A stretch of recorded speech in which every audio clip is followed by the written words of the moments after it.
सुरक्षा में ही हो गई थी इंदिरा गांधी की हत्या, चिराग पासवान को मिली जेड सिक्योरिटी पर बोले पशुपति पारस। केंद्रीय मंत्री पशुपति कुमार पारस ने हाजीपुर में यह बयान दिया है। यह भी कहा जेड या जेड प्लस सुरक्षा का कोई मतलब नहीं है, ये सब जंजाल है। एलजेपी के राष्ट्रीय अध्यक्ष और सांसद चिराग पासवान को केंद्र से जेड सुरक्षा प्रदान की गई है। इस पर केंद्रीय मंत्री और चिराग पासवान के चाचा पशुपति कुमार पारस ने हमला किया है। मंगलवार 9 मई को पशुपति कुमार पारस ने हाजीपुर में मीडिया से बातचीत में कहा कि सुरक्षा में ही इंदिरा गांधी की हत्या हो गई थी।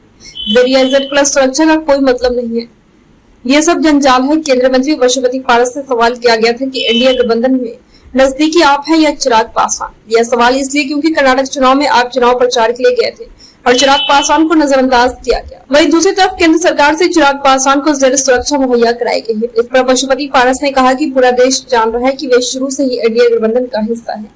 बीच बीच में कई लोग आए और चले भी गए, लेकिन वो पहले भी कह चुके हैं कि जब तक राजनीति में जिंदा रहेंगे तब तक एनडीए गठबंधन में ही रहेंगे। जिम्मेदारी मिली है जनता की सेवा करने की। चिराग पासवान को मिली जेड सुरक्षा पर पशुपति पारस ने कहा कि जेड सुरक्षा की जरूरत नहीं है, जिम्मेदारी मिली है जनता की सेवा करने की। अगर सेवा में कमी होगी तो जनता के बीच शिकायत पहुंचेगी। पशुपति पारस ने इसी क्रम में कहा, मैं मानता हूं कि अगर किसी नेता को सुरक्षा और सिक्योरिटी है तो उन नेताओं के लिए जी का जंजाल होता है। सुरक्षा और सिक्योरिटी इंदिरा गांधी के घर पर भी थी, लेकिन हत्या हो गई। सुरक्षा एक दिखावा है, इसका कोई मतलब नहीं। केंद्रीय मंत्री पशुपति पारस अपने संसदीय क्षेत्र हाजीपुर का दौरा करने के लिए मंगलवार को पहुंचे थे। यहाँ सर्किट हाउस में मीडिया से बातचीत के दौरान उन्होंने चिराग पासवान को लेकर बड़ा बयान दिया है।